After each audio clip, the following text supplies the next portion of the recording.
Dah kalau kita redha dengan golongan yang suka kepada amalan syaitan, boleh masuk syurga tak? Boleh jawab tak soal muka nakir dalam kubur? Darah cetak ha? Nak?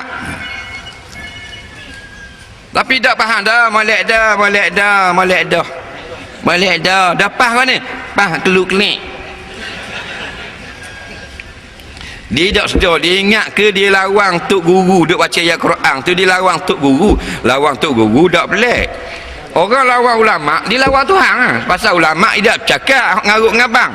Ayat Quran hadis, ayat Quran hadis, ayat Quran hadis. Tu ulama. Kalau tidak orang tak panggil ulama. Ha? Ada tak ulama? Dia tak haji cakap ayat Quran dengan hadis. Kalau dia waktu ambil maknanya dalil, dia ambil perkataan Presiden Bush. Kalau dia waktu ambil dalil, dia ambil perkataan Shakespeare. Itu bukan ulama tu. Tu cendekiawang dia panggil. Faham? Ha.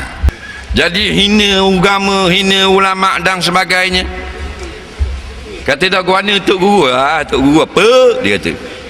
Ini ulama apa? Jawab gitu kan.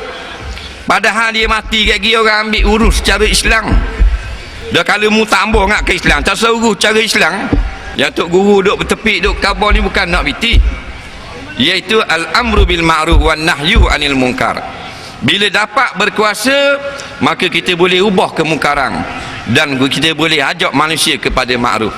Sebab ada benda kemungkaran maksiat yang kita boleh cegah tanpa jadi kerajaan.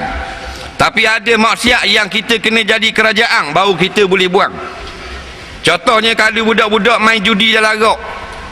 Masalah budak-budak main judi dalam agak, maka kita tak payah pilihan raya kalau kita nak cegah. Nak pada orang surga turun 8 orang je, igat bubuh dalam tong, tahu. Senang sangat. Nah, masalah maknanya kalau orang berjudi 2-3 orang main atas wakaf. Kalau budak-budaknya buat arak sendiri lepas tu minum, hak tu tak perlu negara tu. Kita boleh marah senang je. Pakat orang kampung pergi 10 orang, boleh igat dah orang berjudi. Tapi ada maksiat yang kita tak boleh nak ubah, melainkan kita kena jadi sebuah negara Islam.